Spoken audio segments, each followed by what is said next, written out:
Let me introduce you. We're here with Christa Joo Hyun D'Angelo, and it's such a pleasure. I've had a couple conversations with you about your film work, and it's always such a joy because you're just so passionate about the form and the content, and and you're so giving when you talk about your process. So I've been really looking forward to today, Christa. My pleasure. Thank you so much for having me. I'm always enjoying these conversations. I think they're also quite necessary. So it's a pleasure to be here. Thank you so much. Well, I'm not sure if everyone has seen the film by the time they watch this talk, but I really want to talk not just about the content, but the form. So just to take a step back, the bigger program is called Past as Process, and all of the films in the program, including your film, Past, present, tense, and that the punctuation is so important in your title. It's past, present, tense. All of the films, including yours, are really kind of thinking about time and history as something that is unfolding and not something that's just like on a shelf, something that is active, because the bigger Goethe-Institut project is called Shaping the Past. And I was really thinking about that idea of shaping, that it's really like a verb, like not that the past has a shape, but that it's constantly taking shape. And I wanted to talk to you about that in terms of your film as well, because it's just this wonderful, it feels so intimate, this conversation that you're having with this group. And it feels very much that you're talking about the past, but you could be talking about the present and the future. Can you talk a bit about that aspect of your documentary? Yeah, I to be really honest, I had no idea what I was doing when I was making this video work. It was the first real video that I actually made. So I was trying to basically understand very dynamic and complicated histories that are involved with racism, with colonialism at the moment that I was making it. So I was asking a lot of questions that were very essential to understanding the present in order to kind of make sense of what was happening or what is happening in Germany or what's happening everywhere when we kind of contemplate what's going on, or when we think about violence, when we think about these kinds of phenomenon. So I think it's very important to understand why these things are happening. So I wanted to basically try to get to the essential question, why does racism happen? Or what are the reasons for this? And I know that's a very simple question, but it's kind of very difficult to unravel and unpack because there's so much of it. And it's a very individual experience. And maybe for some, it's not a reality. For some people, this is not real. And I think it's very important to understand that it's not reality, but it's a reality for some people because they experience that. So it was trying to look at individual and very intimate stories that have a lot to do with personal experiences and things that are quite, private. So that's what I was doing, what I was trying to understand or trying to make sense of what this video was going to be about.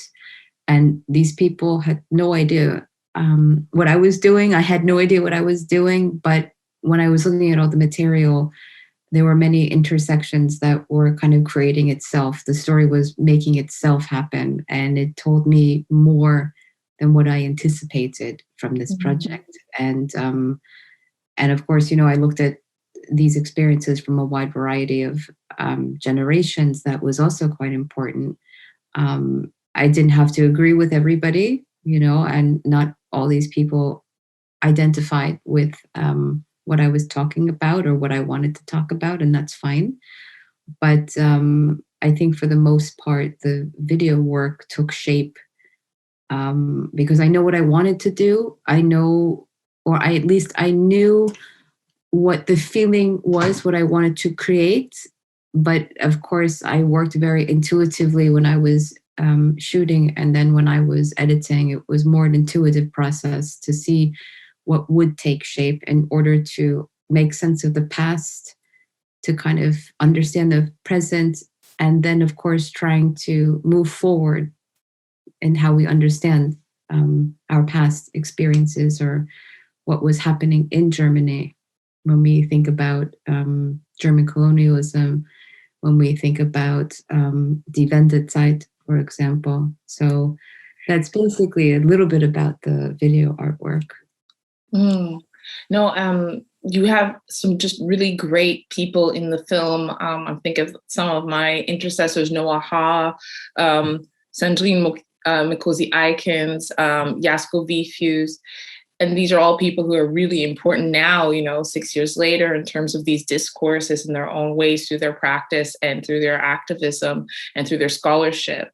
And I would love to hear about how you chose these protagonists at that time.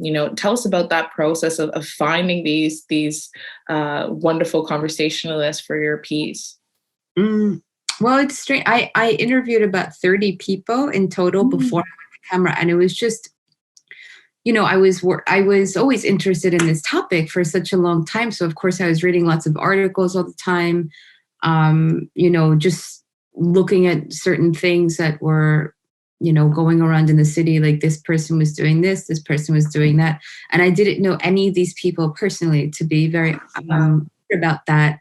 So I wanted to just talk to people, and very curious. And I didn't really know what I was looking for, but I knew I just wanted to talk to them very casually first, to talk to them about their experiences and where some of the overlaps might happen. So Sandrine, I had known her because I found her in an article from, I believe it was Spiegel, and I tracked her down and I saw her online and I read about her. Noah Ha, I knew just from research, from reading about her work, and just kind of being very curious to get to know some of the people that I was working with. And I think it's also very important to say that not everybody, I didn't really want to talk to experts in a way. I wanted to kind of talk to, I wouldn't say everyday people, but people that were very accessible to me within my circles or outside my normal social circles, because I think all of these people have very profound experiences and things to say. And that doesn't necessarily mean that they are a part of some academic circle or they have a PhD in these particular subjects.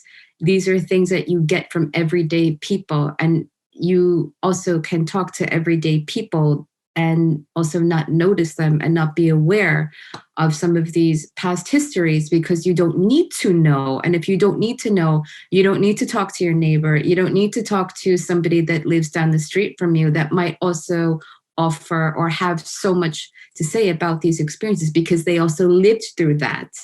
So it was important that I speak to just, people that were outside my circles, people I was just interested in, and just getting to know them very casually before we sat down and went on video, because I had really no idea what I was doing.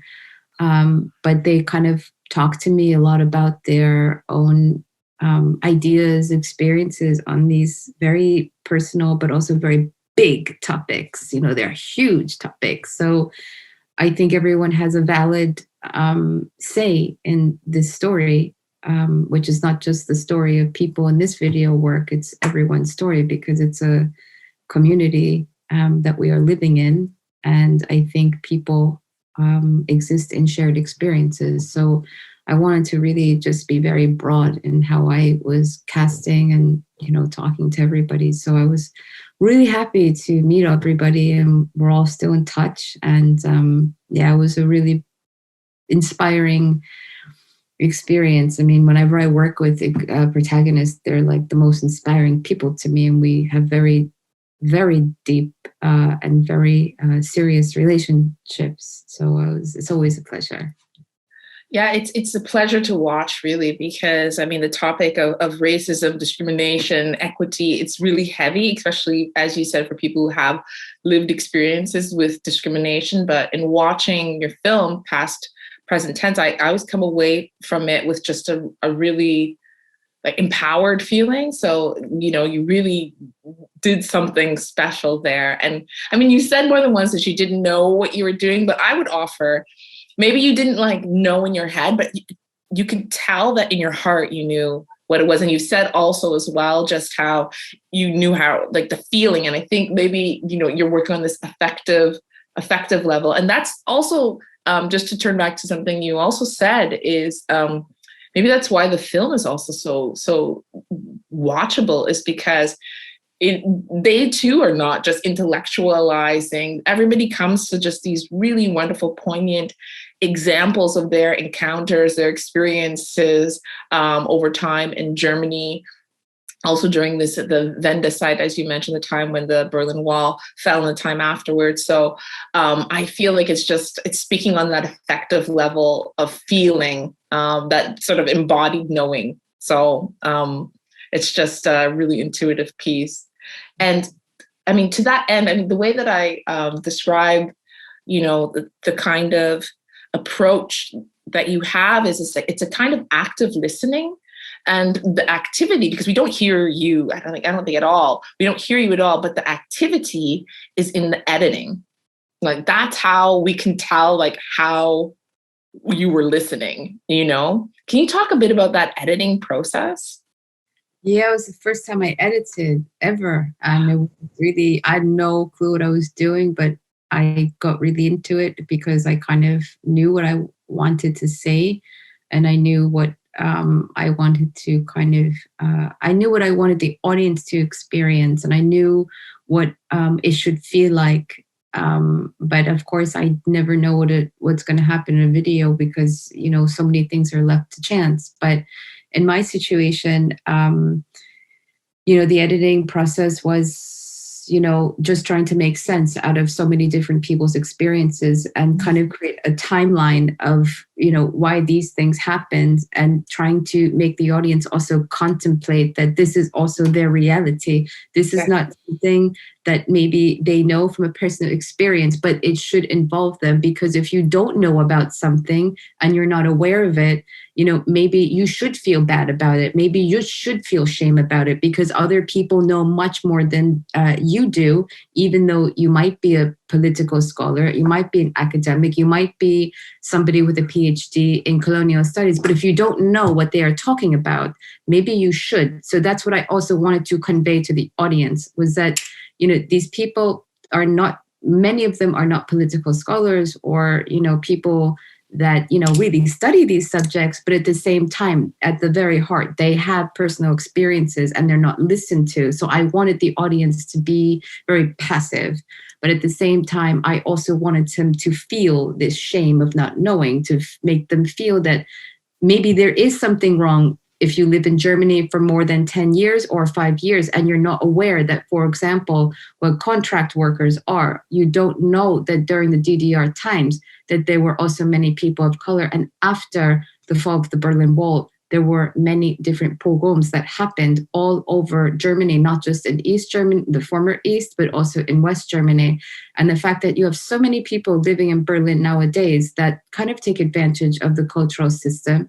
You also live in this, you know, hedonistic kind of cultural mecca, so many things happening, but you don't need to be aware of the reality of what happened and what is happening still. So I wanted to make the audience very passive and kind of take on that shame in a way, kind of take it from the protagonist and kind of just give that to the audience. So that's what I tried to do in the editing. I tried to really, I wouldn't say attack the audience, but, you know, I didn't make a timeline. Like now I do these videos with timelines and everything, and, you know, I graph it out. But in retrospect, I did do it. I just wasn't aware I was doing it because I wanted a beginning. I wanted to enter in very smooth, and then I wanted to attack the audience. That wasn't really strategic, but now in retrospect, it was a strategic move in the editing process. But yeah, I think I mean, I had no idea what I was doing again, but I think it was effective. And I do know that after people give the video time and they watch it, they do walk away with a strong sense of shame. And I think that's important to feel and understand. It's really powerful what you say, this feeling of shame. I think what you're attacking is our complacency, you know, and even I felt that. I mean, also had a conversation with another filmmaker in this film program, Pierre Sanusi Bliss, and he's socialized and was speaking about the same things that you're talking about, Christa, just that there's so many people in Germany who are really ignorant to the experience, to the culture, the very vast and important culture that took place in the former East, you know? And I think that you know, films like yours, they really stick a finger in that, you know, that complacency of not knowing. It's like, how can you not know about your neighbors? And your film does that as well, because it's just really really evocative in what you feel when you're listening, and on that really intimate level of, you feel like you're eavesdropping on two really close friends speaking. So I'm so surprised to hear that you didn't know many of the protagonists in the documentary before. That really speaks to your talent, Christa. It's amazing. Yeah. I wanted to just talk also about, you know, the work and how it is shown, because so in this program, we're going to be watching it single channel on, you know, online. And when I first encountered it, it was in an installation, I think at District Berlin Gallery here. So can you talk about this, just like the different kinds of ways that people encounter this work? So how it moves? Yeah, I mean, I think the video, I mean, I've seen the video being played in so many different formats. I've seen it in like galleries, and then I've seen it in like screenings and like film festivals, and of course a lot online. And I think that it can operate in every situation, which, you know, sometimes I think is really hard to do for video works, because I know that some people watch it by themselves because it's a subject that makes people very uncomfortable, and it should, and they might feel very taken and embarrassed, and it does, maybe it's effective in that way because it makes them uncomfortable, and I think it also gives them some security when they're watching it by themselves to kind of digest what they were watching. And I've seen people experience it in large groups, and that was always lots of fun, and also uncomfortable, but also very empowering. And I have seen that, and I have seen many people walk away feeling very, very empowered. So I do think that there are many ways to experience this work, but I do think that people walk away, as you said, feeling possibly complacent, possibly feeling like they should know more, and, you know, maybe feeling a sense of shame and embarrassment. So in that way, I think there are many different experiences that I've heard. I mean, we've always had conversations about this piece because I think it is necessary. I think, unfortunately, the piece, it's aged a bit, but it's still quite relevant, unfortunately. I hate to say that, even though it's a quite dated work from, I think it was 2014, 15. Yeah. But, you know, it's still very relevant in Germany today. And I think it's very important to reflect on those subjects still. But yeah, I'm happy that it can be shown in a variety of contexts, and it's still very effective, whether it's on a very intimate personal level with a person watching it by themselves and it hits them really where it needs to be hit, or they watch it in a group and then it's followed by a discussion, or people feel very empowered after they watch it and they feel like they are actually seen and actually heard. That's one of the things that I've heard a lot when it's shown in big group contexts, and I'm always happy about that. They feel, or at least the people in the audience, they feel so finally somebody recognizes those experiences and those kinds of very dynamic things. And it's a very simple work. It's not like super complicated to make, but I think it does reveal and I think unveil a lot of things that are kind of difficult to kind of talk about and attack. And I try to do it gently, of course, because you should never go out to hunt your audience or to offend your audience, but you should also be honest and respectful to your audience and maybe they should walk away asking questions. And I think the work does that in every format. So I'm happy about this. Yeah, no, it's really, yeah, you spoke about the simplicity of it, but I really don't underestimate that, the simplicity of it and the way that it's edited. I know that there's quite a lot of crafting being done there. And, what you say about the shame, it's because the film, it's not as if the topic is new, as you said. I mean, there have been political activists on the ground here in Germany for decades talking about this, but it's really by design that these stories are not more ubiquitous, not more heard, not more shared. That is a design, and that is really a problem in Germany, this like willful kind of amnesia about, not just racism, but institutionalized racism. And I think that that's really what's so great about your film is that, as I said, it's like putting your finger in it. And it's just amazing that people are able to just tell these personal stories and how you're able to overlap them. So you understand that this is not like an individual one-off case. You can't gaslight, these stories and think that, okay, it's just that one person. It's just wonderful how you layer it, and to the point where you come away with such a deeper understanding. It's just a really nicely crafted film. Oh, thanks so much. Yeah.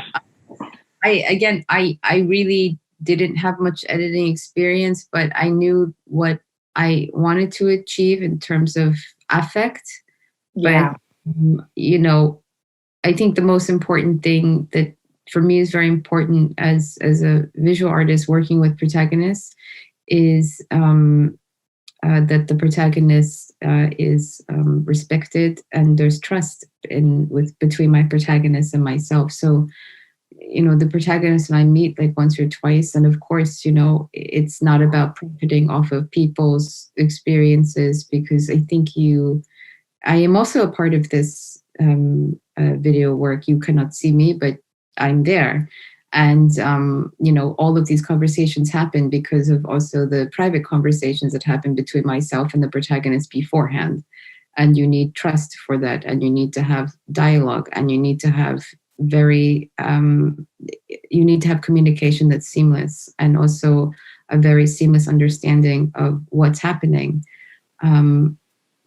to both the protagonist and myself in this conversation, and how we position ourselves in this work. So for me, that's really important, is that I am also seen. You don't see me, but I am present in this work as much as the protagonist as well, because this is a shared experience.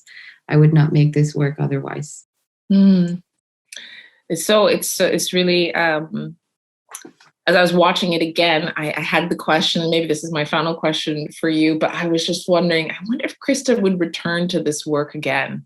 Have you thought about that? Has anyone else brought that up about, 2025 will be 10 years since it was made. Have you ever thought about returning to it and returning to the protagonist and doing a follow-up work? I have, actually. It's so funny because one of the protagonists, he was anonymous. I met him through a group, a small community. And one day I saw him. It was so funny. I saw him in the corridor of my studio, and I was like, "What are you doing here?" And he's like, "I take dance classes next door." And I was like, "What?" And then we were coffee and we were chatting, and he was quite young when I met him. So he's quite young, but he, has had a lot of different changes, and he's, gone through a lot of different things in his life. And of course, I, follow up with, some of the people in my work, because, we have a relationship, and it's important that I also maintain that relationship. But I have thought about doing something like a follow-up a bit, or something a bit more streamlined. I mean, all these people were so young, and as you said, many of them have gone on to become like hardcore, very recognized activists in their field, which they should be, because they are really like amazing in what they do, and how their discourse is being discussed now, I think, is quite crucial. But I thought about it, and we'll see what happens. But for now, when I close a work, I close, or whenever whatever work I'm doing, when I close and I lock the work or I lock the video, so it means you can't make any changes. I don't care if there's like a frame missing or whatever. I will not open it again ever, because that part of my life is done. So I do think that I'll make something again, but maybe something else. If I see or if I feel a reason to follow up on this, of course I will, because I do think that there has been some progress in Germany since I made this work. But unfortunately, I do think a lot of these discussions are still quite relevant, and that at the same time really disappoints me. Yeah. No, I think it really, I mean, it foreshadows Pegida and AFD. You know, it was before that time. And so this is why the work is just absolutely so relevant right now. And that's going to be just a little dream of mine. Is I would love to see a continuation or something, because you leave this film feeling so close to the protagonist. And I mean, you could always meet them by watching the film again, but I was just seeing it now I've seen it quite a few times now. I just thought, oh, I wouldn't mind seeing a follow-up of some sort. So I wonder what you'll also get these, now that more people are seeing the work again, if other people will also feel the same way and you'll get requests. I'm always happy to show this work. I mean, I generally don't sit in on the viewings whenever a work is shown, because I don't really feel comfortable doing so, because I have to also relive that experience of when I was making this work, which is not really something I like doing. So that's why I never sit in, or at least I always try to leave the room when the work is being shown, because I don't want to remember those experiences, because it's a closed chapter of my life. But I think for sure, I hope the work will continue to show. And I think, and especially in the context of German history and the discourse happening in Germany right now, involving German colonialism and all of these post-Wendezeit subjects, I think many of these subjects are, unfortunately, especially when we talk about the former East, are being neglected, and they're quite marginalized subjects, and people just don't know about them. And that's a very big missed opportunity, because there are many, many complicated things happening in Germany right now as a consequence to all of these things that were happening during the pogroms in the early 90s with Rostock and Hoyerswerda. And we should always learn from these experiences. Otherwise, they will be forgotten. And all of that particular racialized violence, you have to take something from that.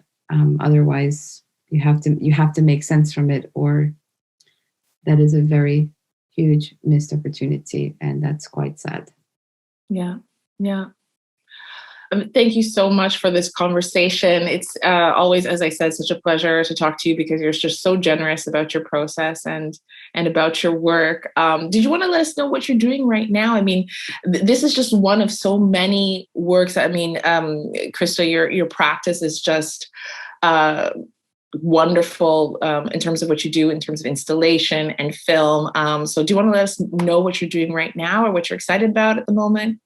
I'm excited about so much stuff, but what I've been really excited to work on is I'm working on a multi-channel video called A Lover's Touch, and it's about domestic, intimate partner violence in relationships, mostly involving women of color, and thinking about how racialization and hypersexualization of women of color, particularly in the West, puts many women of color in precarious situations. And it's important to understand how intimate partner violence and these complicated topics are all kind of connected. So it's a continuation of all of my interests, but it's a heavy subject. I'm very happy to be working on it. And I'm just working on sculptures and all these things. But I think A Lover's Touch is something that for me is a big project I want to just undertake. I mean, it's a difficult work, but I think there's not so much information about domestic abuse in relationships in particular to women of color, and it's a very taboo subject. So I'm working on that right now, and I'm really excited about it. We are so really blessed to have you and the way that you're able to tackle these really difficult topics with such care. So I'm really looking forward to your next work and all of your work. Thank you so much, Christa, for talking to us. My pleasure. Thank you.